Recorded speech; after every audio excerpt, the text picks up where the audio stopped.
Bab 1181. Jika kau ingin membunuhku, Ye Feng, tolong berusahalah lebih keras lain kali. Ye Feng menghunus pedangnya dan menyerbu ke arah kerumunan. Langkah kakinya bagaikan hantu, seekor kuda cepat, dan bintang jatuh, melesat di antara para prajurit Jepang. Pada saat yang sama, ia membacakan puisi panjang yang seolah-olah menelan gunung dan sungai. Darah seorang pria itu heroik, dan hatinya sekuat besi. Memegang pedang emas di tangannya, mengenakan liontin giok putih di tubuhnya, kelaparan di kepala seorang kepala suku yang tampan, haus darah raksasa. Ia membacakan puisi itu berirama, hampir berhenti untuk setiap kata. Katana di tangannya mengikuti irama naik turun saat terbang ke atas dan ke bawah di tengah kerumunan. Cahaya dingin menyambar dan darah berceceran. Seni dan pembantaian telah menyatu menjadi satu. Siapapun yang melihat adegan ini merasakan keterkejutan yang tak dapat dijelaskan. Semua orang tercengang melihat semua yang ada di depan mereka. Rasanya seperti mimpi. Mari kita kesampingkan cinta antar anak. Seorang pria menghunus pedang dan menempuh perjalanan ribuan mil, membunuh Hu Jie di sepanjang jalan. Di dalam kafe, Su Men menatap Ye Feng yang menerobos kerumunan, mata indahnya dipenuhi dengan cahaya aneh. Tanpa sadar, ia sudah mulai bernyanyi bersamanya. Ia merasakan darah di tubuhnya mulai mengalir deras. Lagu perang berkumandang di Laut Aegea. Di kota Edo, pisau-pisau baja menari-nari, dan pisau-pisau itu berlumuran darah budak Jepang. Puisi ini berjudul, Perintah Jenderal. Perjalanan seorang pria, dan ditulis oleh dewa internet tertentu. Seluruh babnya terasa hampir tanpa henti. Tidak mengikuti ritme dan tidak diukir dengan cermat, tetapi penuh dengan perasaan yang membuat orang bebas mengungkapkan pikiran mereka. Meskipun orang-orang Jepang di kafe itu tidak mengerti apa yang mereka katakan, mereka dapat mendengar aura heroik dari keharmonisan Ye Feng dan Su Men. Pertempuran antara langit dan bumi begitu tragis hingga mengguncang istana Yin. Membunuh seseorang dalam 3 langkah, jantungnya berhenti. Darah mengalir deras, dan jasadnya dimakamkan di Gunung Qianshun. Setelah pertempuran, orang kuat itu lelah dan tidur di atas mayat musuh. Pada titik ini, suara Ye Feng tiba-tiba berhenti. Bukan karena ia lupa dialognya, tetapi karena tidak ada orang lain. Lebih dari 100 anggota divisi Yamata Yamaguchi Gumi tergeletak di tanah, meratap kesakitan. Lebih dari 100 orang menumpuk seperti gunung, tampak seperti neraka yang hidup. Ye Feng berdiri di tengah kerumunan sambil memegang pedangnya, dia melihat sekeliling dengan bingung. Di mana musuhnya? Dia belum cukup membunuh. Sebelum dia selesai membaca puisi itu, musuhnya sudah mati. Semua orang yang menyaksikan kejadian itu menjadi linglung dan tidak dapat pulih dari keterkejutan mereka untuk waktu yang lama. Mereka yang lebih pemalu sudah mengompol. Mereka telah melihat orang membunuh, tetapi mereka belum pernah melihat seseorang membunuh seperti ini.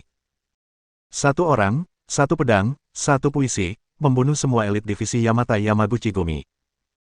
Kekuatan bela diri semacam ini, semangat kepahlawanan semacam ini, sungguh mengejutkan dan tak terlukiskan. Membosankan.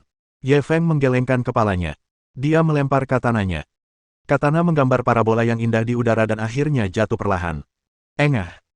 Ia langsung dimasukkan ke kaca mobil Toyota Wilfare yang diparkir di jalan. Yamamoto Takeshi dan Kawasaki, yang berada di dalam mobil, langsung tersentak bangun. Mereka melihat setengah bilah pisau yang telah menembus mobil dan merasakan hawa dingin menjalar di tulang punggung mereka. Saat ini, suara Ye Feng terdengar dari kejauhan. Ye Feng, kalau kau ingin membunuhku, berusahalah lebih keras lain kali. Aku akan menunggumu kapan saja. Yamamoto Siong menahan rasa terkejut di hatinya.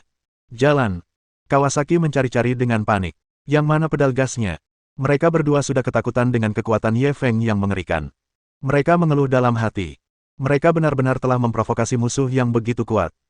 Jika markas tahu, mereka mungkin tidak akan membiarkan mereka lolos begitu saja. Terlebih lagi, upaya pembunuhan terhadap Ye Feng hari ini telah gagal. Edo Yamaguchi Gumi akan menjadi bahan tertawaan.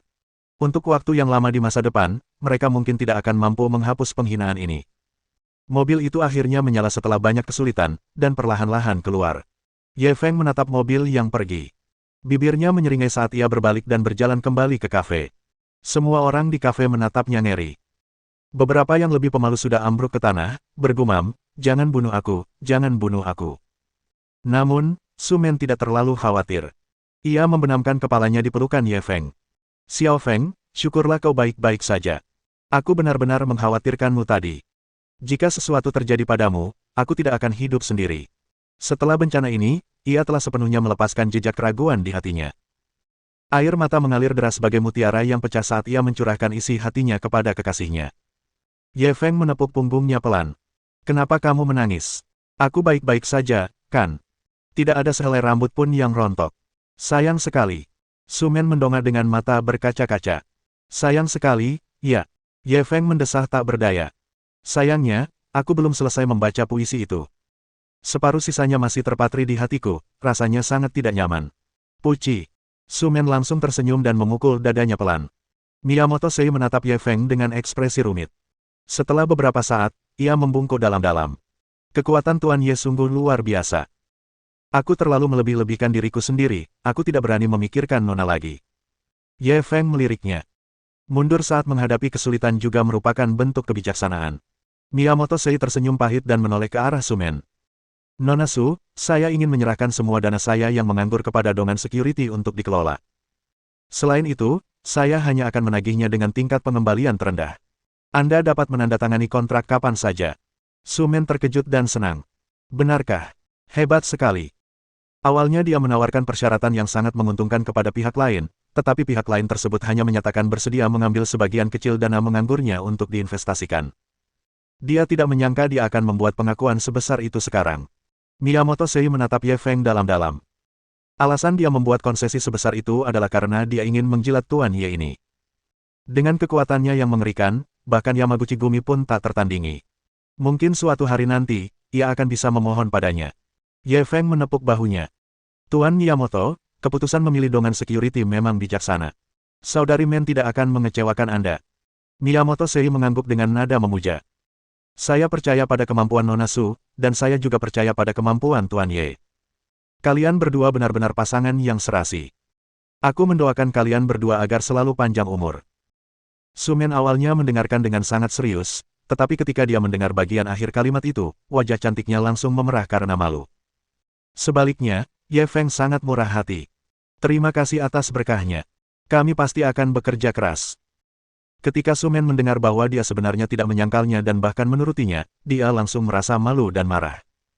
Dia mengulurkan tangan dan mencubit telinga pria itu. Bocah, apa kau mau dipukuli? Ye Feng menggaruk kepalanya kesakitan. Apa salahku? Lepaskan, sakit sekali. Su Men mendengus kesal dan menolak melepaskannya. Apa salahmu? Kapan kamu belajar bela diri? Kenapa aku tidak tahu? Katakan padaku, berapa banyak lagi hal yang kamu sembunyikan dariku? Aku tidak melakukannya. Masih berani bilang nggak punya. Kayaknya kalau nggak aku kasih pelajaran, kamu nggak akan jujur. Selamatkan aku. Semua orang di kafe tercengang melihat pemandangan ini. Siapa yang mengira bahwa dewa pembunuh yang secara pribadi telah membunuh lebih dari 100 anggota Yamaguchi Gumi akan memiliki sisi kekanak-kanakan seperti itu? Saat ini, ia sama sekali tidak memiliki bayangan dewa pembunuh. Ia benar-benar anak biasa di lingkungannya. Siapakah dia yang sebenarnya? Bab 1182. Apakah Anda kerasukan setan? Karena tubuhnya berlumuran darah, Ye Feng pergi membeli satu set pakaian untuk diganti sebelum makan siang bersama Su Men. Dia terus-menerus mencuri pandang padanya sepanjang waktu, bagaikan gadis muda yang baru saja jatuh cinta. Ye Feng memperhatikan perubahannya. Ia berpikir, dengan kondisinya saat ini, apakah mudah untuk menjatuhkannya? Begitu pikiran ini muncul, dia tidak dapat menahannya lagi dan mulai mengamatinya secara diam-diam. Dia berpakaian sangat formal hari ini karena dia akan menemui klien. Ia mengenakan setelan krem yang sangat ramping. Beberapa bagian tubuhnya terlihat sangat menonjol, yang menonjolkan lekuk tubuhnya yang indah.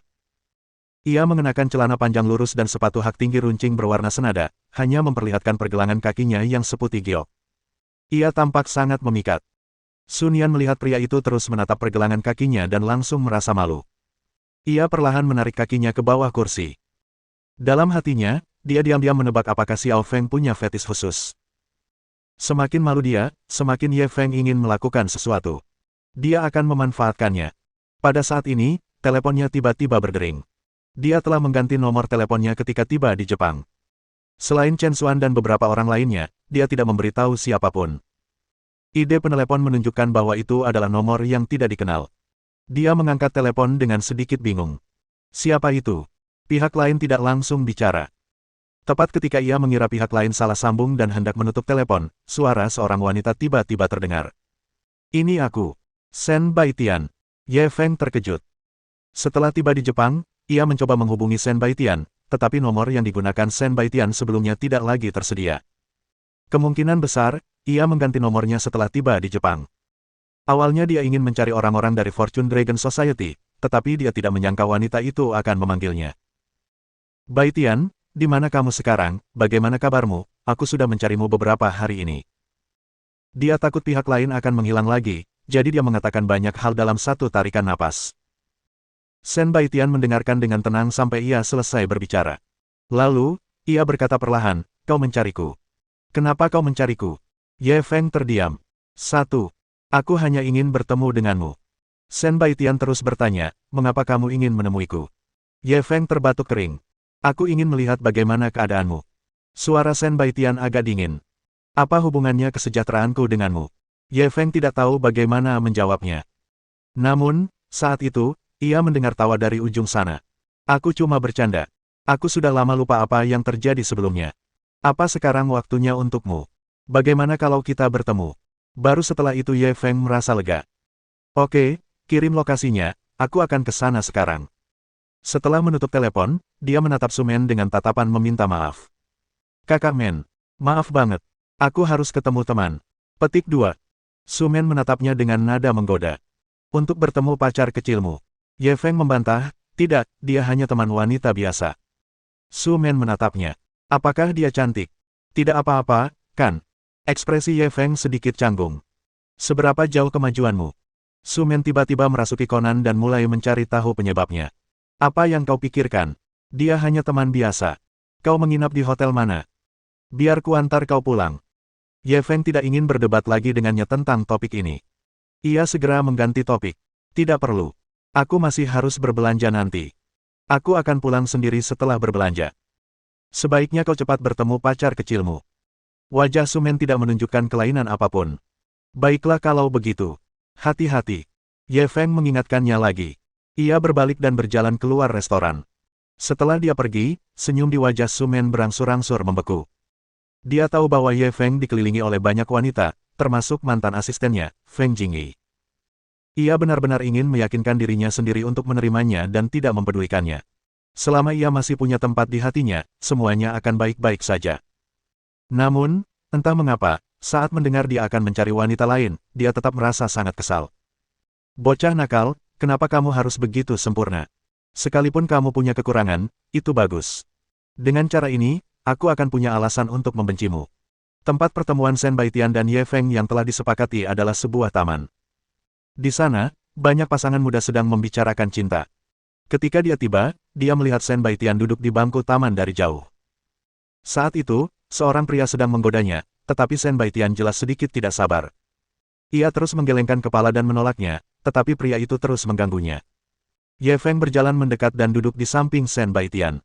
Ia meletakkan satu tangan di bahu Sen Bai Tian dan menatap pria itu. Apa kau tidak mengerti maksudnya?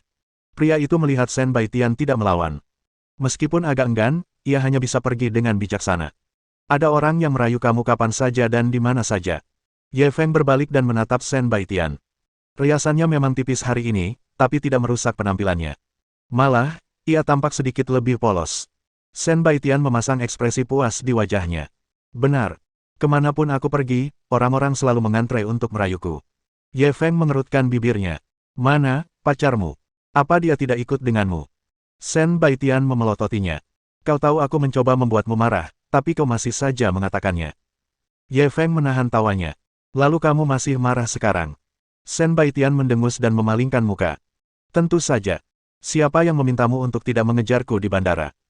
Ye Feng langsung berseru, aku benar-benar pergi ke sana, tapi aku bertemu seseorang yang buta di jalan dan tertunda beberapa saat. Ketika aku tiba di bandara, pesawat sudah lepas landas. Wajah Sen Bai Tian masih tegas. Hanya hantu yang akan percaya padamu. Meskipun dia berkata begitu, jelas bahwa dia tidak lagi marah. Ye Feng menatap profil sampingnya yang sempurna untuk sementara waktu, dan tiba-tiba berseru. Lama tak jumpa, kamu kelihatan agak berbeda. Sen Bai Tian berbalik dan menatapnya. Apa bedanya? Ye Feng menggelengkan kepalanya bingung. Aku tidak tahu, tapi aku merasa ini berbeda dari sebelumnya. Apa kau dirasuki setan? Meskipun dia bercanda, dia merasa Sen Bai Tian berbeda dari sebelumnya.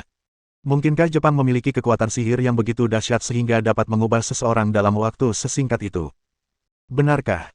Apa karena terlalu banyak wanita di sekitarmu sampai-sampai kau berhalusinasi?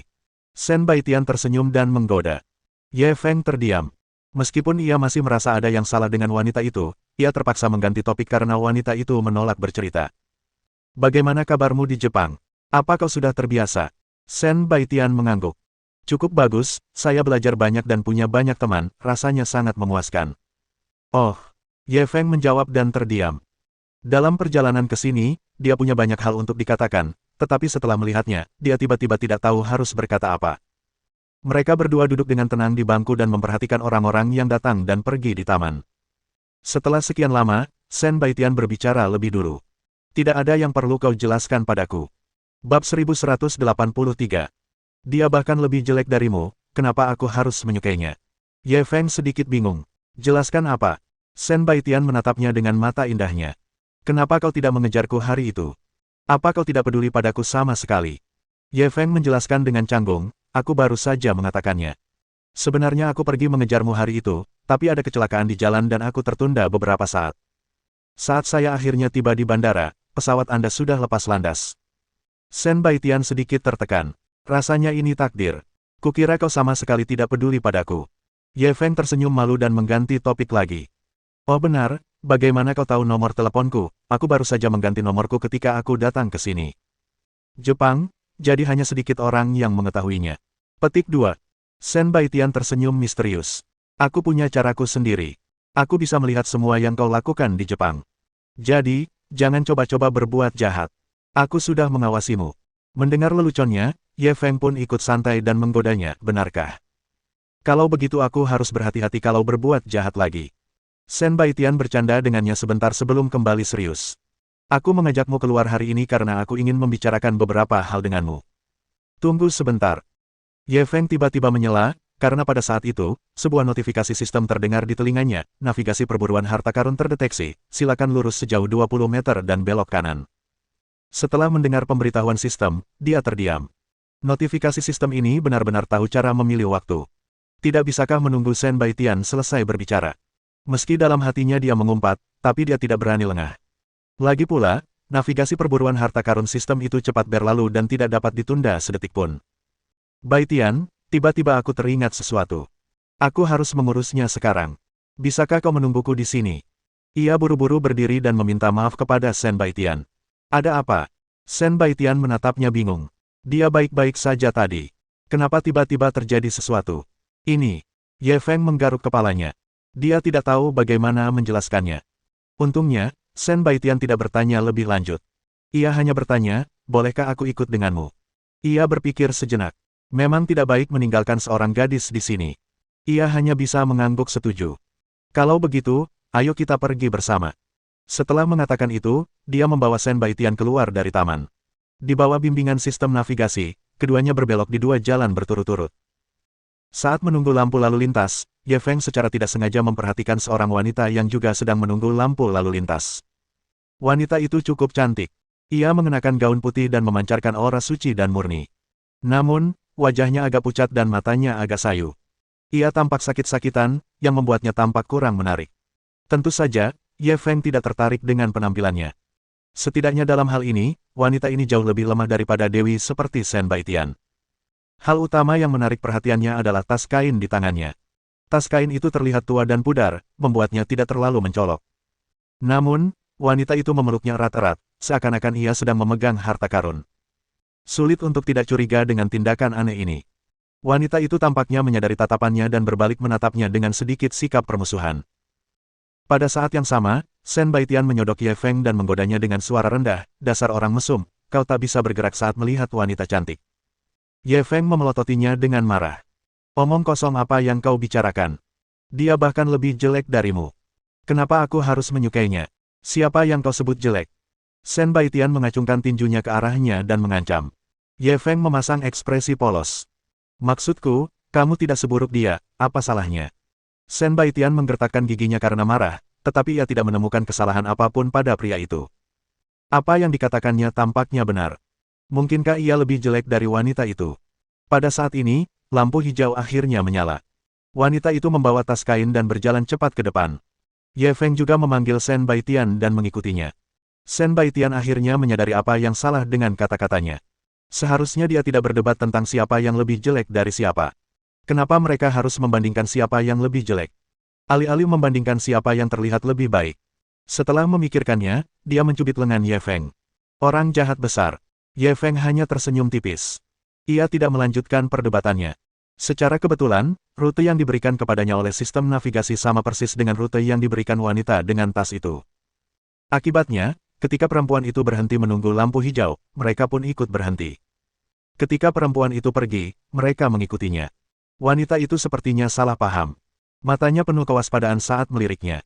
Langkah kakinya semakin cepat. Akhirnya, ia hanya berlari kecil. Ye Feng terdiam.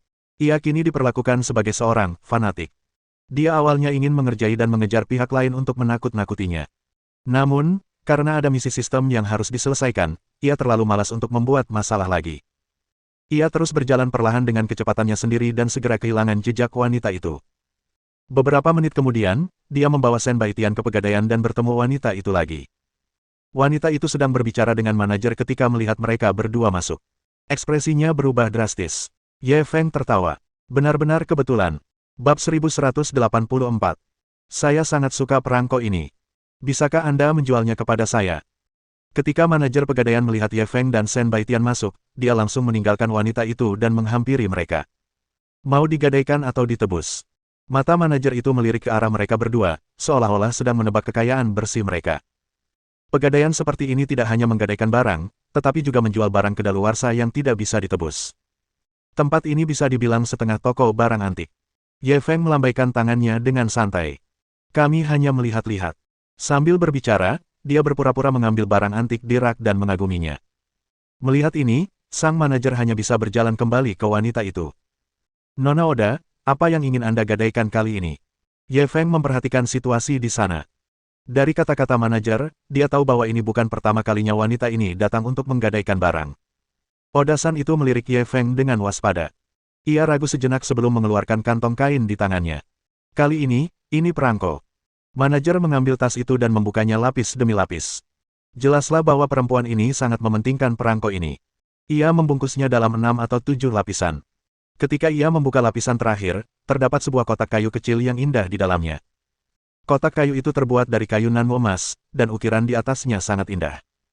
Jelas bahwa kotak itu dibuat oleh seorang pengrajin terbaik. Namun, jika melihat ukiran pada kotak kayu tersebut, tampaknya itu bukan hasil karya Jepang, melainkan hasil karya pengrajin Tiongkok. Manajer itu dengan tenang membuka kotak itu dan melihat perangko di dalamnya. Perangko tersebut berlatar belakang merah, dan kata-kata King Pos dan Dang Yiyuan ditulis dalam aksara Mandarin.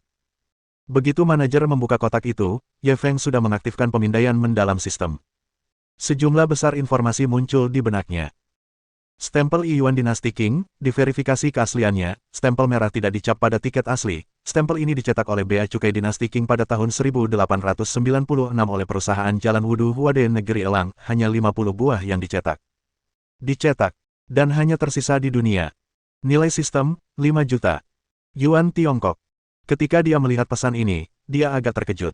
Bukan karena nilai perangkonya.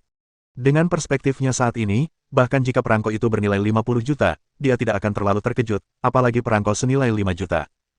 Dia hanya terkejut bahwa perangko Cina yang begitu berharga akan jatuh ke tangan seorang wanita pulau. Berbeda dengan keterkejutannya, sang manajer tampak kecewa ketika melihat perangko itu. Nona Oda, nilai barang-barang yang Anda bawa kali ini jauh lebih rendah daripada sebelumnya. Mendengar ini, wajah pucat Nona Oda langsung memerah. Kami sudah menggadaikan sebagian besar barang berharga di rumah. Kami hanya punya perangko ini. Tolong beri kami harganya. Manajer itu meletakkan perangko itu dengan acuh tak acuh. Kami orang Jepang kurang antusias dengan barang antik ini. Lagi pula, ini perangko Cina, jadi tidak ada pasar untuknya. Saya benar-benar tidak bisa memberitahu harganya. Kenapa Anda tidak bertanya di tempat lain saja? Ketika Oda-san mendengar bahwa ia menolak menerima uang itu, ia langsung menunjukkan ekspresi memohon. Manajer Ishigaki, tolong bantu saya. Saya sangat membutuhkan sejumlah uang sekarang. Beri aku harga. Aku baru percaya padamu sekarang. Manajer Ishigaki bersandar di kursinya dan menyesap tehnya. Setelah beberapa saat, ia meletakkannya. Kalau orang lain, saya pasti tidak akan menerimanya. Tapi Nona Oda dan saya kan teman lama. Anggap saja ini sebagai bantuan untuk Anda. Nona Oda langsung berseri-seri kegirangan dan mengucapkan terima kasih berulang kali, seakan-akan dia telah memanfaatkannya. Ye Feng memutar bola matanya ke samping. Manajer Ishigaki ini benar-benar tahu cara berbisnis. Dia datang untuk memberinya uang, tetapi setelah beberapa patah kata, dia malah berutang budi padanya. Ishigaki mengambil perangko itu dan melihatnya lagi. Ia berpikir sejenak lalu berkata, aku hanya bisa memberimu 5 juta dolar Jepang untuk perangko ini. Masa depositnya masih 1 bulan. Kalau kau tidak menebusnya setelah 1 bulan, aku yang akan mengurusnya sendiri. 5 juta dolar Jepang setara dengan sekitar 270 ribu yuan Cina. Jika Ye Feng tidak tahu nilai sebenarnya dari perangko ini, ia mungkin akan terkejut. Lagi pula, sangat jarang ada perangko yang nilainya lebih dari 200 ribu yuan. Namun, ia sudah tahu nilai sebenarnya dari perangko ini. Itu adalah kondisi pikiran yang berbeda. Entah Ishigaki tidak melihat nilai sebenarnya dari perangko ini, atau ia terlalu berhati hitam. Ketika Nona Oda mendengar harga ini, dia agak kecewa. Manajer Ishigaki, tidak bisakah kau memberiku lebih? Harga ini. Ishigaki mengangkat bahu. Maaf, Oda-san. Aku sudah mengambil risiko besar dengan menawar harga ini. Mungkin orang Cina tertarik dengan hal semacam ini. Bagaimana kalau kau pergi mencari mereka? Melihat sikap tegasnya, Oda-san terdiam. Setelah beberapa lama, ia berkata, aku tidak percaya orang Tiongkok. Aku hanya percaya padamu. Karena kamu bilang nilainya cuma segitu, ya sudahlah. Baru kemudian Ishigaki tersenyum. Kalau begitu, aku akan meminta seseorang untuk mengeluarkan kwitansi. Sesuai aturan sebelumnya, selama kau bisa mengumpulkan cukup uang dalam sebulan, aku berjanji akan mengembalikannya kepada pemilik aslinya. Oda-san tersenyum getir. Kau tahu situasiku. Bagaimana aku bisa menebusnya? Manajer Ishigaki tersenyum dan tidak menjawab. Ia hendak mengeluarkan tagihan. Ye Feng tiba-tiba berkata, tunggu sebentar, bolehkah saya melihat perangko ini? Manajer Ishigaki dan Nona Oda memandang dengan curiga, termasuk Shen Baitian, yang juga kebingungan. Ia tidak tahu apa yang akan dilakukannya. Ye Feng berjalan mendekat di bawah tatapan bingung mereka. Saya orang Tionghoa, saya suka mengoleksi perangko. Bolehkah saya melihatnya? Nona Oda agak malu. Dia baru saja bilang tidak percaya pada orang Tionghoa, tapi dia tidak menyangka ada orang Tionghoa di sampingnya. Bukankah dia sedang menunjuk biksu itu dan memarahinya?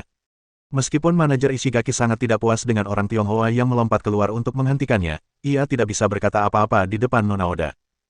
Ia hanya bisa meletakkan stempel itu dengan enggan. Coba lihat. Ye Feng mengambilnya dan berpura-pura melihatnya sebelum mengangguk. Saya sangat suka perangko ini. Bisakah Anda menjualnya kepada saya? Mata Oda-san berbinar. Kamu, berapa yang bisa kamu bayar? Bab 1185. Perangko ini benar-benar bernilai begitu besar. Saya baru dengar manajer Ishigaki bersedia membayar 5 juta. Kalau begitu, saya akan bayar 6 juta. Ye Feng memikirkannya dan memberikan harganya. Dia tidak ingin menjadi orang yang mudah tertipu, jadi dia menambahkan sekitar 50 ribu yuan Tiongkok ke harga dinding batu. Namun, Bu Oda tetap gembira. 6 juta. Benarkah? Ekspresi manajer Ishigaki berubah. Ia menatap Ye Feng dengan tatapan tak bersahabat. Teman, apa kau mencoba menghentikanku? Ye Feng mengabaikan ancamannya. Bagaimana ini bisa disebut mencuri? Ini perdagangan yang adil. Penawar tertinggi yang akan mendapatkannya. Ishigaki menggertakkan giginya dan berbalik menatap Oda. Aku menawar 6,5 juta. Sebelum Oda sempat bereaksi, Ye Feng langsung menaikkan tawarannya. 8 juta. Ekspresi si Yuan berubah lebih buruk. 8,5 juta. 10 juta. Ekspresi tekad Ye Feng membuat manajer Ishigaki menggertakkan giginya karena marah. Sebenarnya, ia tidak tahu persis nilai perangko ini. Alasan utamanya adalah barang-barang yang dibawa Nona Oda sebelumnya semuanya langka dan indah. Ia berpikir nilai perangko ini tidak akan terlalu buruk, jadi ia bersedia membayar harga tersebut. Sekarang Ye Feng telah ikut campur, rencananya pun sepenuhnya terganggu. Ye Feng tersenyum tipis. Kenapa? Kamu masih menambahkan. Kalau tidak, perangko ini milikku. Ishigaki mendengus dingin dan tidak berbicara lagi. Nona Oda segera menghampiri dan memegang tangan Ye Feng. Tuan, apakah Anda benar-benar bersedia membayar 10 juta? Dia mencengkeramnya kuat-kuat, seolah takut dia akan mengingkari janjinya. Sebelum Ye Feng sempat berkata apa-apa, Shen Baitian berjalan mendekat dan menarik tangannya, lalu berbalik menatap Ye Feng. Kenapa kamu membeli perangko jelek seperti itu? 10 juta dolar Jepang hanya sekitar 500 ribu yuan Tiongkok. Uang itu memang tidak banyak, tapi tidak sepadan untuk membeli perangko murahan, kan? Mungkinkah pria ini melihat bahwa wanita ini cantik dan ingin merayunya lagi? Ye Feng tidak tahu apa yang dipikirkannya. Dia hanya tersenyum. Nanti aku jelaskan. Pinjami aku uang dulu. Meskipun Shen Baitian sangat enggan, dia tetap mentransfer uang untuknya. Ketika wanita itu menerima 10 juta dolar Jepang, dia sangat gembira dan mengucapkan terima kasih berulang kali. Harga ini jauh melampaui ekspektasinya.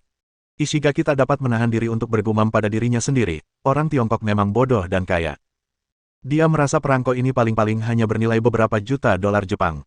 Menghabiskan 10 juta untuk membelinya sungguh tindakan bodoh. Sen Baitian melihat bahwa kesepakatan telah tercapai dan terus bertanya, bisakah Anda memberitahu saya sekarang? Dari mana asal perangko ini? Anda benar-benar menghabiskan begitu banyak uang. Ye Feng tidak menyembunyikannya lagi. Dia mengeluarkan perangko itu dan melihatnya, lalu menjelaskan, perangko ini juga dikenal sebagai perangko merah, dan dianggap sebagai perangko termahal di Tiongkok saat itu. Sen Baitian linglung dan buru-buru menyela, aku tidak mengerti. Katakan saja langsung. Berapa harganya? Ye Feng tak punya pilihan selain berhenti dan menjawab. Nilainya setidaknya 5 juta. Sen Baitian bingung. Mata uang Jepang. Ye Feng menggelengkan kepalanya. Mata uang Cina. Mata indah Sen Baitian melebar saat ia berseru, 5 juta. Mata uang Tiongkok. Ye Feng hanya menghabiskan sekitar 500.000 untuk perangko ini. Ia tidak menyangka nilai sebenarnya 10 kali lipat. Ini hanya merampok uang. Tidak, ini lebih cepat daripada merampok uang. Keduanya berkomunikasi dalam bahasa Mandarin, berpikir bahwa dua orang di samping mereka tidak mengerti. Namun, ia tak menyangka setelah mendengar nilai sebenarnya dari Ye Feng, manajer Ishigaki pun ternganga kaget. Ia bertanya dalam bahasa Mandarin yang terbata-bata, perangko ini benar-benar bernilai begitu mahal. Bukan hanya dia, bahkan Oda, yang ada di sampingnya, membeku. Ia tampak mengerti juga. Ye Feng menatap Sen Baitian tanpa daya. Apakah orang Jepang bisa berbahasa Mandarin? Sen Baitian juga sedikit malu. Mungkin, tidak sebanyak itu, kan? Ye Feng tidak terlalu peduli. Tak masalah jika mereka mendengarnya. Kesepakatan sudah tercapai. Dia tidak takut mereka akan menarik kembali kata-kata mereka. Sebagai perangko pengganti, pertama di Tiongkok, perangko ini telah berulang kali mencetak rekor baru untuk lelang surat internasional Tiongkok. Perangko ini memang pantas disebut Raja Pos Tiongkok. Rekor tertingginya hampir mencapai 5 juta dolar Tiongkok. Dia melihat bahwa Ishigaki sangat penasaran, jadi dia menceritakan kepadanya tentang asal-usul dan informasi perangko ini. Setelah Ishigaki mendengar ini, ia langsung merasa sangat hormat kepadanya. Terima kasih atas bimbingan Anda, Pak. Saya sudah belajar dari kesalahan saya. Dia tidak kesal karena kehilangan perangko berharga itu. Dia hanya bisa menyalahkan dirinya sendiri karena tidak menyadari nilainya. Ye Feng menyimpan stempel itu dan hendak pergi bersama Sen Baitian. Pada saat itu, Oda tiba-tiba menghalangi jalan mereka. Tunggu sebentar. Ye Feng berbalik dan menatapnya. Ada lagi. Oda tampak sudah mengumpulkan keberaniannya. Aku akan mengembalikan uangnya. Bisakah kau mengembalikan perangko ini? Tanyanya. Ekspresi Ye Feng menjadi gelap. Kau mau mengingkari janjimu? Oda menggelengkan kepalanya cepat-cepat. Tidak, T. Perangko ini adalah peninggalan terakhir kakekku. Saya mengambilnya untuk dijual karena saya sakit parah. Tiba-tiba saya tidak ingin menjualnya lagi. Tolong kembalikan. Ye Feng tidak tergerak oleh permohonannya. Saya khawatir ini melanggar aturan.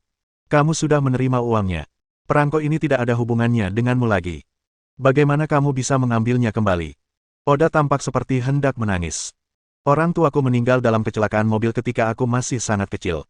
Aku tumbuh besar bersama kakekku. Dia satu-satunya keluargaku. Meskipun keluargaku sangat miskin, makanan selesat apapun yang ada, dia akan memberikannya kepadaku. Ketika aku berumur 10 tahun, kakekku juga meninggal dunia. Tak seorang pun di dunia ini yang mencintaiku lagi. Semakin banyak ia berbicara, semakin sedih ia. Akhirnya, ia pun terisak-isak. Perangko ini satu-satunya peninggalan kakek untukku.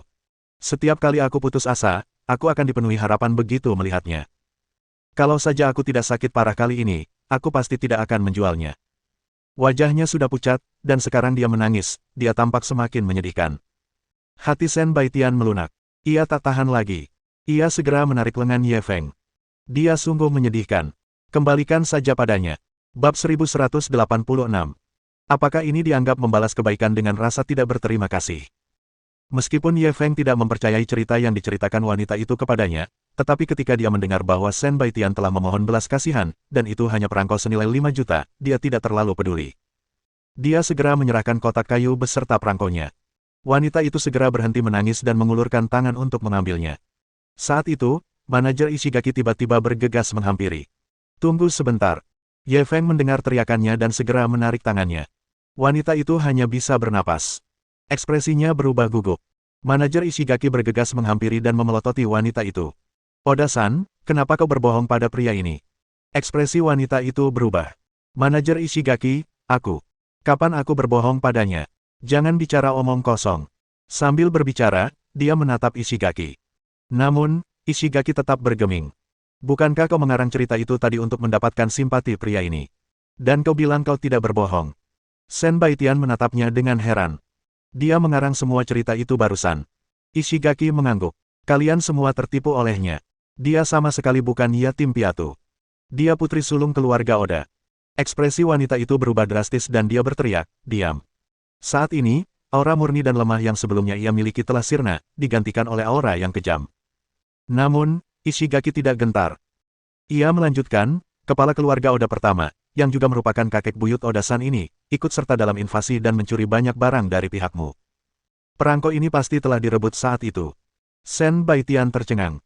Bagaimana perangko ini muncul? Ekspresi Ye Feng juga menjadi gelap. Ia melirik nona muda Oda dengan dingin.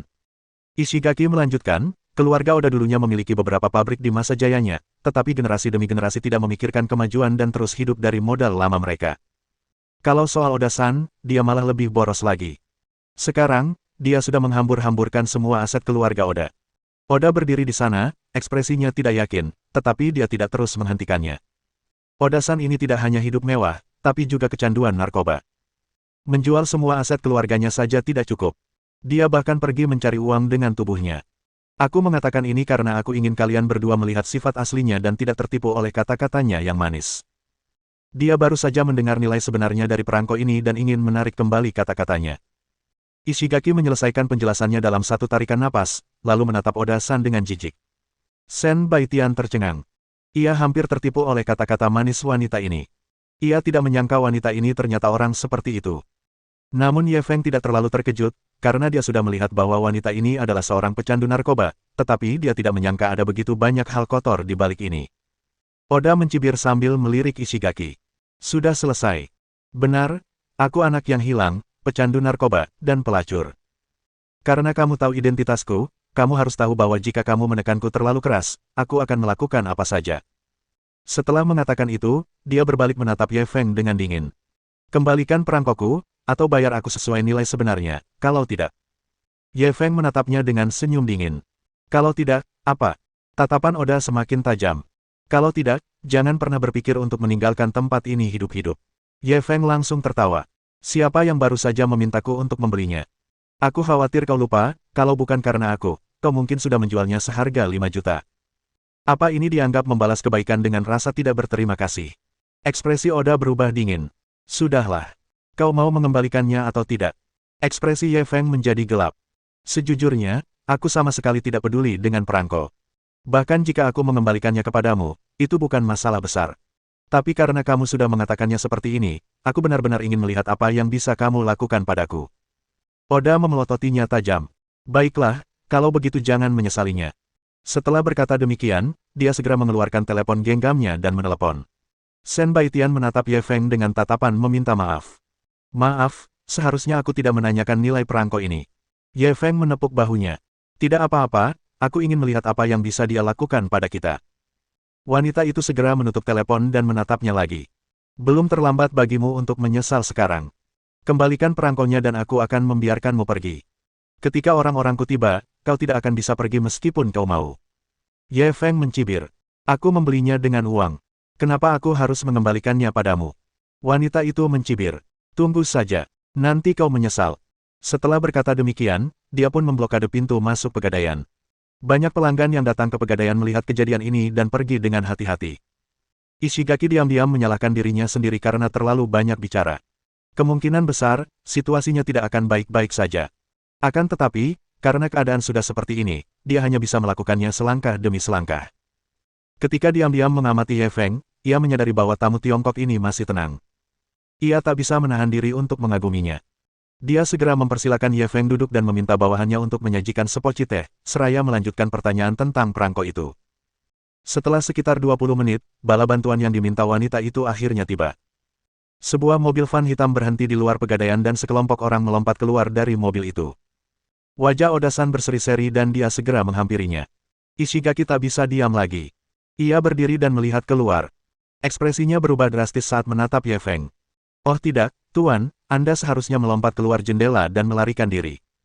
Ye Feng perlahan mengangkat cangkir tehnya. Ada apa? Wajah Ishigaki pucat pasi. Oda-san membawa Igawa Ichiro ke sini. Ye Feng meletakkan cangkir tehnya. Apakah Igawa Ichiro ini sangat kuat? Ishigaki mengangguk. Igawa Ichiro berasal dari cabang Edo Yamaguchi Gumi. Dia bertanggung jawab atas perdagangan narkoba. Dia kejam dan mampu melakukan apa saja. Cepat pergi. Kalau tidak pergi sekarang, nanti terlambat. Ye Feng menatapnya dengan penuh minat. Kalau aku pergi, apa kau tidak takut mereka akan mencari masalah denganmu? Ishigaki langsung tersenyum pahit. Ini semua salahku karena terlalu banyak bicara. Aku hanya bisa menanggung akibatnya sendiri. Kurasa mereka tidak akan berbuat apa-apa padaku. Paling-paling, mereka hanya akan menghajarku. Ye Feng merasa bahwa manajer Ishigaki ini cukup menarik dan dapat bergaul baik dengannya. Namun, yang paling mengejutkan Ye Feng sebenarnya adalah Shen Baitian. Dia duduk di sebelahnya dengan ekspresi tenang, seolah-olah dia sama sekali tidak peduli dengan orang-orang di luar. Ini agak tidak biasa. Dia ingat Shen Baitian dulu sangat pemalu. Bagaimana dia bisa memiliki pola pikir seperti itu setelah datang ke Jepang beberapa lama? Tepat saat dia bertanya-tanya, sekelompok orang di luar sudah masuk. Pemimpinnya adalah seorang pria botak dengan wajah kecoklatan dan aura gagah berani. Di belakangnya, ada 6 atau 7 pria yang sama ganasnya. Saat mereka memasuki toko, Ishigaki sudah menghampiri mereka. Tuan Igawa, selamat datang di toko kami. Bab 1187. Apakah kau berbicara padaku? Igawa meliriknya. Kau kenal aku. Ishigaki langsung tersenyum meminta maaf. Di Kyoto, meskipun saya tidak kenal wali kotanya, saya kenal Anda, Tuan Igawa. Ichiro Igawa menikmati sanjungannya dan raut wajahnya melembut. Kudengar kau menipu uang Oda. Oda temanku. Kembalikan uangnya padanya dan selesaikan masalah ini. Sambil berbicara, dia memeluk Oda. Oda langsung cemberut dan meringkuk dalam pelukannya. Ishigaki terus tersenyum meminta maaf. Anda pasti bercanda, Tuan Igawa. Beraninya aku berbohong pada Oda-san. Stempelnya adalah transaksi biasa, dan Nona Oda menyetujuinya. Petik 2. Igawa menatap Oda. Benarkah? Ekspresi Oda berubah. Merekalah yang berkomplot untuk menipuku. Mereka tahu perangko itu bernilai 100 juta, tapi mereka hanya memberiku 10 juta. Ketika Igawa Ichiro mendengar ini, napasnya menjadi cepat. Meskipun ia bertanggung jawab atas perdagangan narkoba Edo Yamaguchi Gumi, ia hanyalah seorang pemimpin kecil. Sebagian besar uang yang ia hasilkan harus diserahkan kepada para petinggi. 100 juta adalah jumlah uang yang sangat besar baginya. Oda tentu saja bisa membaca pikirannya. Asalkan kau bisa membantuku mendapatkan uangnya kembali, lanjutnya, aku bisa memberimu setengahnya. Ichiro semakin gelisah. Ia langsung memelototi Ishigaki. Aku tidak peduli bagaimana kau membuat kesepakatan. Kembalikan uangnya segera. Kalau tidak, jangan salahkan aku karena bersikap kasar. Ishigaki ketakutan oleh tatapannya, tetapi ia tetap menguatkan diri dan berkata, Tuan Igawa, perangko itu dibeli oleh seorang pria dari Tiongkok. Saya tidak bisa mengambil keputusan. Igawa menoleh ke belakangnya dan melihat seorang pria dan seorang wanita duduk di kursi sambil minum teh. Karena sudut pandangnya, dia tidak dapat melihat wajah mereka dengan jelas. Namun, hal ini membuatnya semakin marah. Kedua orang Tionghoa ini sebenarnya tidak memandangnya. Mereka hanya mencari mati. Karena ini tidak ada hubungannya denganmu, pergilah. Sambil berbicara, dia hendak mendorong Ishigaki menjauh. Namun, Ishigaki masih berdiri di depannya. Tuan Igawa, saya juga kenal Tuan Hamada dari Yamaguchi Gumi Anda. Bisakah Anda sedikit berterus terang? Pak. Sebelum dia sempat selesai berbicara, Igawa Ichiro menamparkan wajahnya. Tamparan itu sangat kuat. Ia langsung berputar 2 kali di tempat, dan pandangannya pun gelap. Aku tidak peduli siapa dia harus membayar harganya hari ini. Kalau kalian tidak mau mati, enyahlah segera. Igawa mendorong Ishigaki dan berjalan menuju Ye Feng dan 2 orang lainnya. Oda berbaring dalam pelukannya, sambil bersukacita. Aku paling benci orang Tionghoa. Beraninya kalian berbuat curang di wilayahku. Kurasa kalian sudah bosan hidup. Igawa berjalan dengan arogan sambil memelototi Ye Feng. Ia ingin melihat seperti apa rupa pria Tionghoa ini. Ye Feng perlahan meletakkan cangkir tehnya dan berbalik. Apakah kamu berbicara dengan? Ketika Igawa Ichiro melihat wajah muda dan tampan ini, langkah kakinya langsung terhenti, dan ekspresinya berubah sangat ketakutan. Kau, Anda, hantu, iblis. Igawa jatuh terduduk. Tubuhnya bergetar hebat seolah-olah sedang gemetar.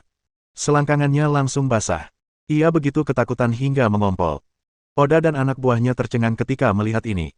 Seorang bawahan ingin maju dan membantunya berdiri. Igawa tiba-tiba mendorongnya dan bergegas keluar. Hantu.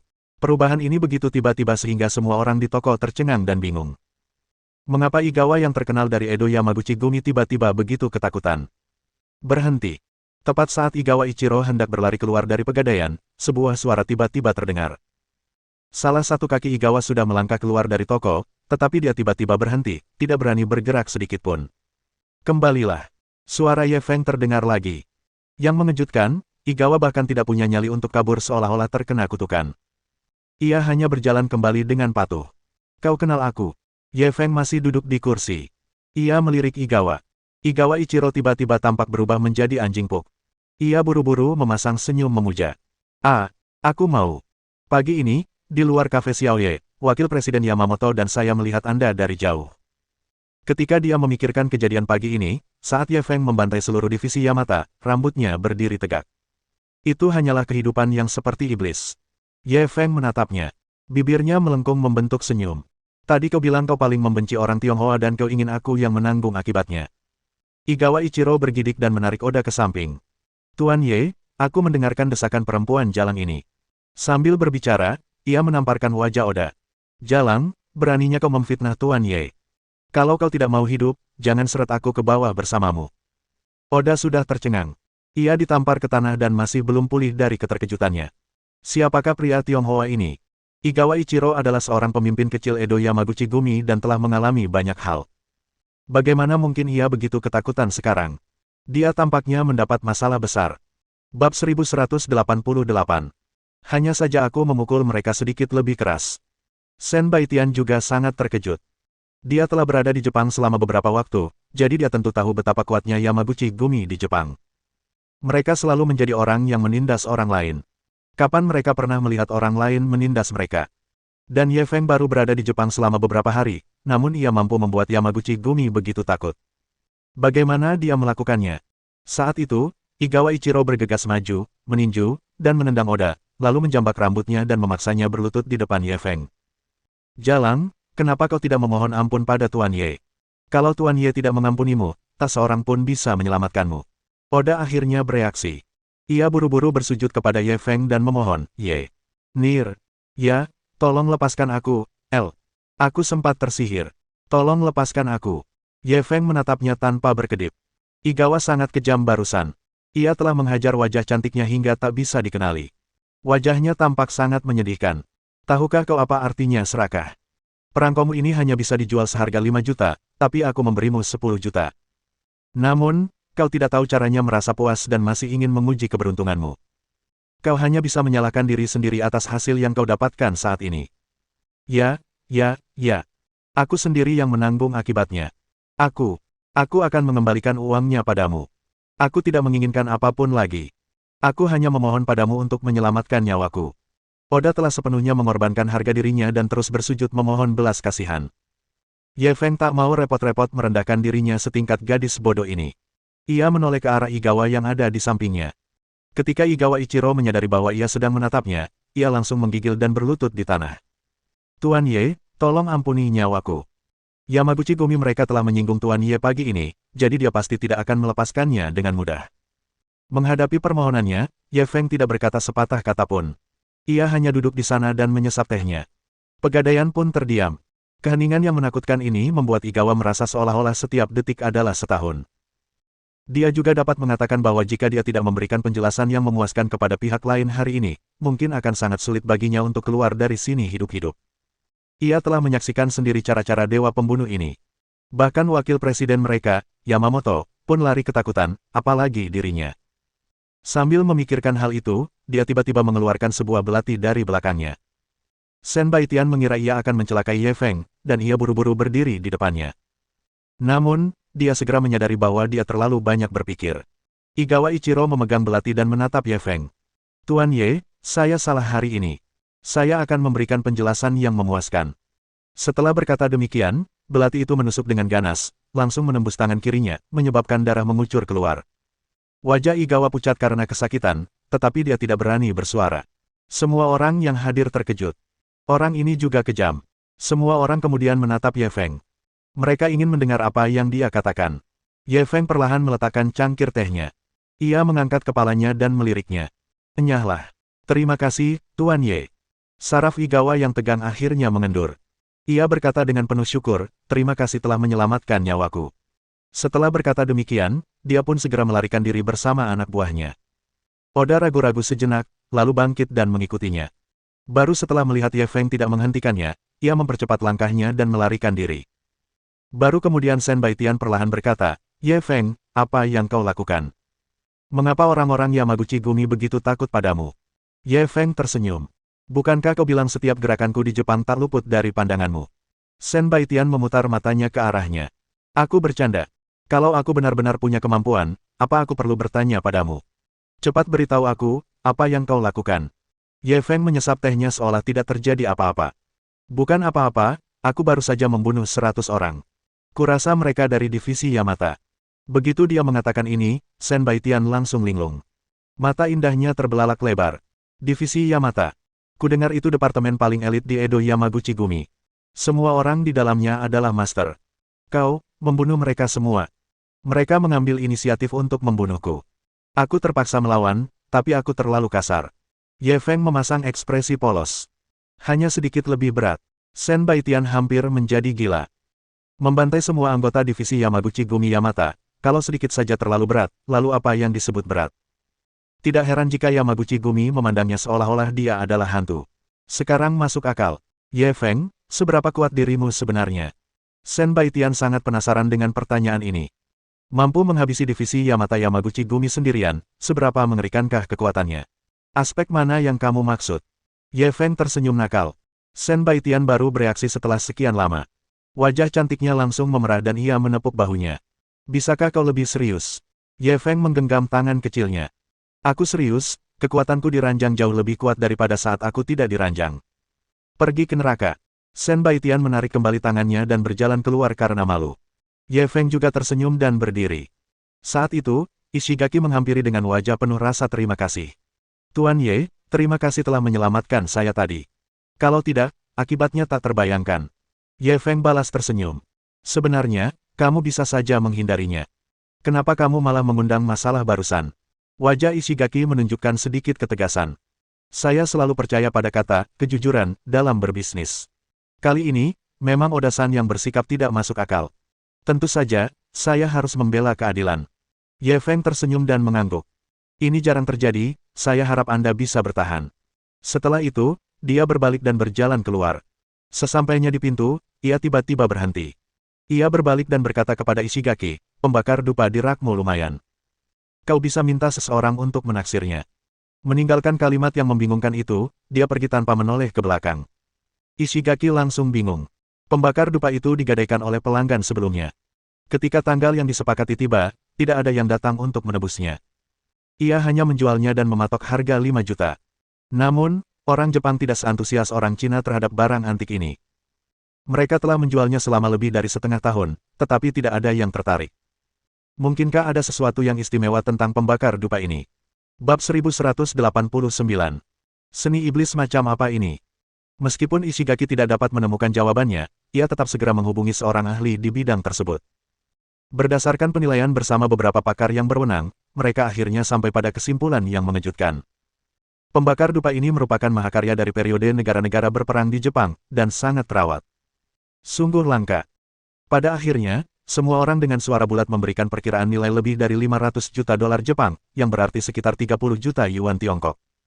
Ishigaki sekali lagi dikejutkan oleh penglihatan Ye Feng. Jika bukan karena pengingatnya, ia pasti akan menderita kerugian besar kali ini. Saat itu, dia ditampar oleh Igawa Ichiro saat melindungi Ye Feng, tetapi dia menerima hadiah yang sangat besar. Tamparan ini sungguh setimpal. Hal yang agak legendaris ini menjadi sesuatu yang akan dibanggakan Ishigaki di kemudian hari. Ia bahkan mengajarkan keturunannya untuk tidak meremehkan orang Tionghoa manapun. Karena China sungguh penuh dengan bakat terpendam. Setelah Ye Feng keluar dari pegadaian tembok batu, sebuah notifikasi sistem terdengar di telinganya, selamat kepada tuan rumah karena telah menyelesaikan navigasi perburuan harta karun, hadiah sistem, keterampilan penguasaan penyamaran.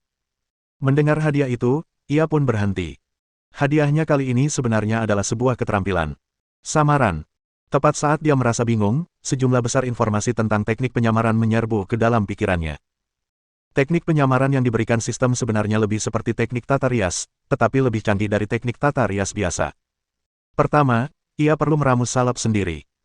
Hal yang luar biasa tentang salep ini adalah setelah dioleskan pada wajah, efeknya sama dengan kulit dan menghasilkan banyak ekspresi halus.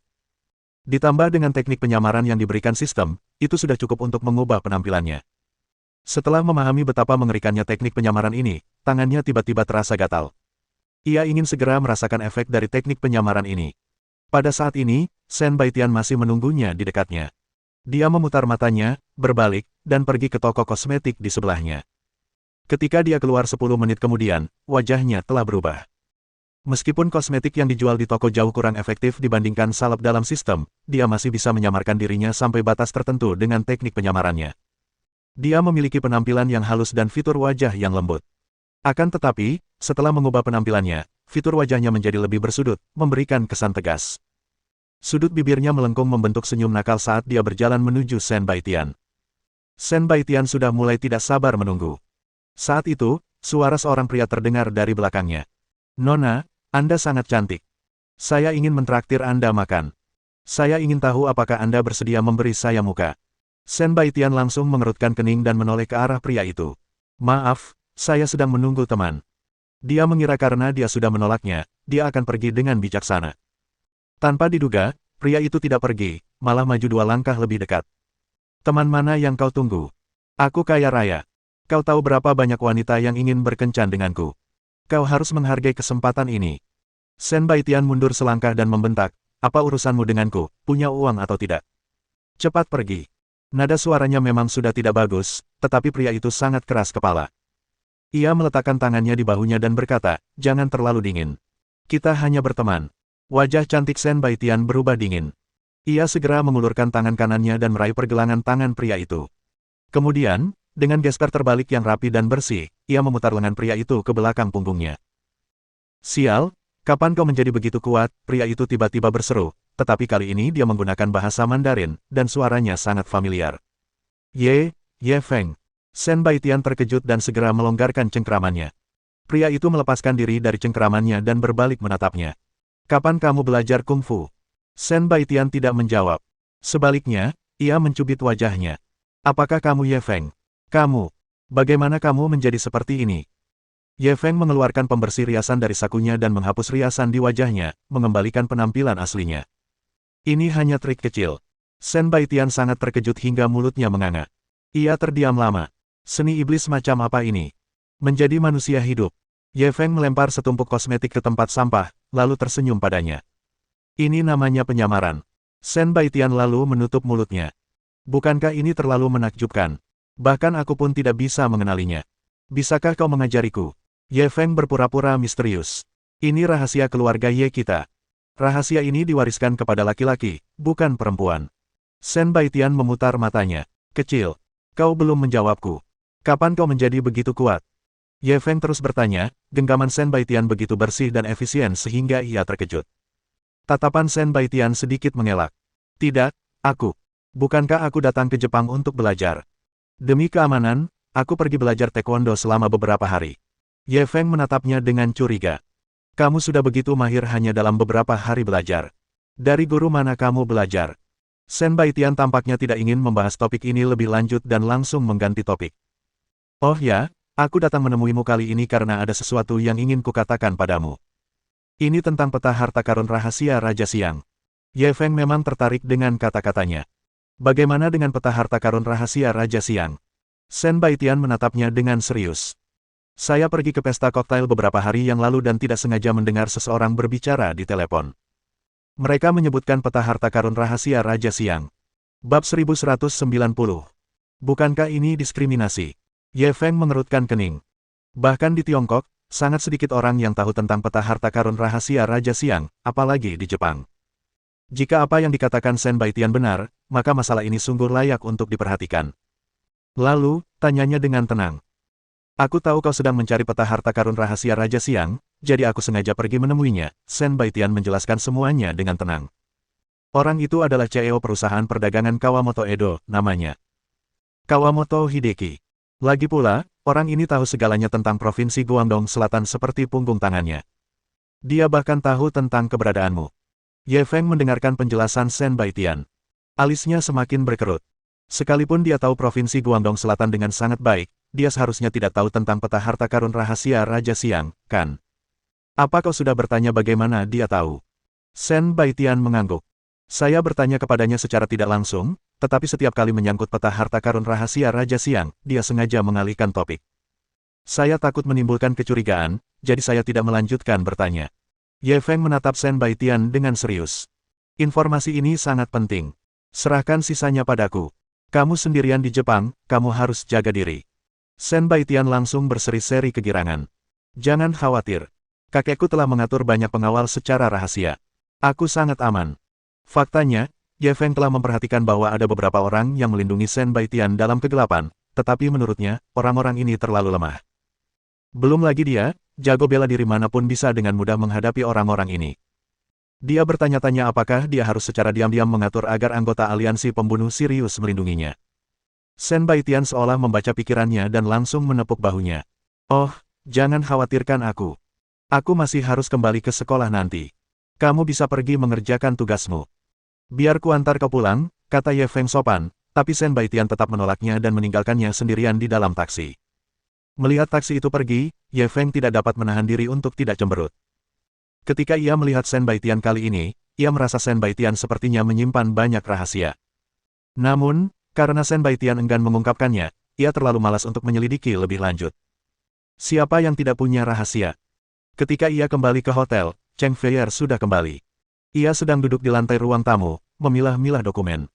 Karena ia berada di dalam ruangan, ia berpakaian sangat kasual. Ia mengenakan rompi hijau tentara dan celana pendek berwarna sama. Kedua kakinya yang panjang dan indah duduk bersila di lantai. Dilihat dari belakang, pinggangnya ramping dan langsing. Pinggang empat apa? Dibandingkan dengannya, pinggangnya sangat lemah. Ye Feng ingin mengerjainya. Ia berjingkat dan meraih bahunya. Cheng Feier bereaksi cukup cepat, segera meraih pergelangan tangannya dan menggunakan siku lainnya untuk memukul selangkangannya. Jika dia terkena, dia akan lumpuh meskipun dia tidak mati.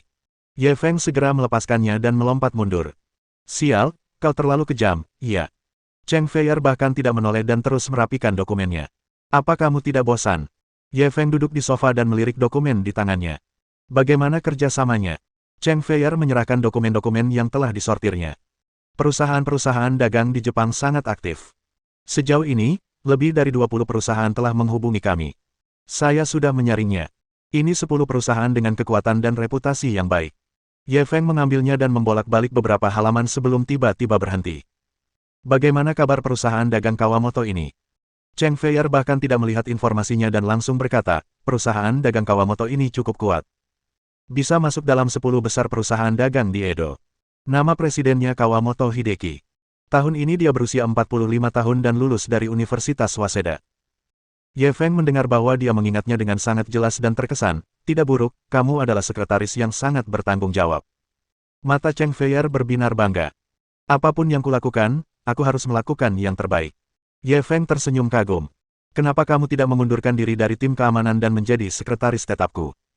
Aku jamin gajimu akan lebih baik dari sekarang. Cheng Feier meliriknya.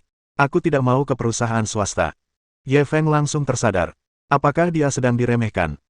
Hubungi Kawamoto Trading dan beritahu mereka bahwa aku akan mengunjungi presiden mereka besok. Dia melemparkan tumpukan dokumen di atas meja kopi dan memerintahkan Cheng Feier. Cheng Feier mengerutkan kening. Bukankah kita perlu melihat sisanya? Kurasa ini tidak akan terjadi. Kawamoto Trading Company adalah pilihan terbaik. Cheng Feier memelototi pria yang tidak tahu berterima kasih ini dan berbalik untuk menghubungi. Ye Feng mendengus di belakangnya. Memangnya kenapa kalau itu perusahaan swasta? Bukankah bos perusahaan swasta masih mengendalikanmu? Kantor pusat Kawamoto Trading terletak di distrik Itabashi yang lebih makmur di Edo. Gedung 12 lantai itu sungguh spektakuler. Cheng Feier sudah menghubungi Kawamoto Trading kemarin. Ye Feng mengira dia bisa masuk setelah melaporkan namanya. Namun, mereka tidak menyangka akan dihentikan oleh petugas keamanan bahkan sebelum memasuki pintu. Apa yang kalian lakukan? Petugas keamanan itu menatap mereka berdua dengan waspada seolah sedang memeriksa seorang penjahat. Kami dari perusahaan perdagangan Feng Sheng Tiongkok. Ada urusan yang harus kami bicarakan dengan presiden Anda, Kawamoto. Kami sudah membuat janji kemarin. Sebagai seorang sekretaris, Cheng Feier seharusnya yang menangani hal-hal kecil seperti itu. Setelah mendengar niatnya, petugas keamanan tidak langsung mengizinkannya masuk. Malah, ia sengaja memprovokasinya. Anda mencari Presiden Kawamoto untuk membicarakan bisnis. Bisnis apa? Cheng Feier langsung mengerutkan kening. Urusan apa? Apa ini sesuatu yang pantas ditanyakan oleh satpam sepertimu? Dia hanya ingin mengatakan bahwa tidak boleh seorang satpam menanyakan hal-hal seperti itu. Namun, petugas keamanan itu tampak sangat terhina dan langsung menghentakkan kakinya. Apakah Anda mendiskriminasi kami sebagai petugas keamanan? Suaranya agak keras, dan dia segera memanggil beberapa petugas keamanan yang berpatroli di dekatnya. Seseorang segera maju dan bertanya, "Oh no, apa yang terjadi? Wanita dari Tiongkok ini mendiskriminasi petugas keamanan seperti kami. Dia tidak memperlakukan kami sebagai manusia." Petugas keamanan itu langsung memperkeruh suasana. Pada saat ini, beberapa penjaga keamanan juga memelototi Ye Feng dan wanita itu. Ye Feng dan Cheng Feier saling berpandangan tanpa berkata-kata. Petugas keamanan Kawamoto Trading benar-benar sensitif. Mereka diskriminatif begitu saja. Salah satu dari mereka, seorang pria parubaya yang tampak seperti kepala tim keamanan, menatap mereka berdua dengan dingin. Meskipun kami hanya penjaga keamanan biasa, kami punya kepribadian masing-masing. Apa hak kalian untuk mendiskriminasi kami? Cheng Feier melihat mereka mengganggunya dan tertawa marah. Maksudku, tidak pantas memberitahu satpam tentang urusan bisnis. Apakah ini diskriminasi? Mendengar ini, Kapten Keamanan langsung marah. Bukankah ini diskriminasi? Kenapa petugas keamanan tidak boleh tahu soal bisnis? Mohon dukungan dari omom ante-ante sekalian, buat subscribe atau sharekan novel Mimin ke Facebook kalian, agar channel Mimin bisa terus berkembang. Dengan begitu, Mimin bisa lebih semangat untuk up novel seru lain ke depannya. Buat teman-teman yang sudah subscribe dan sharekan novel Mimin, Mimin ucapkan terima kasih sebanyak-banyaknya.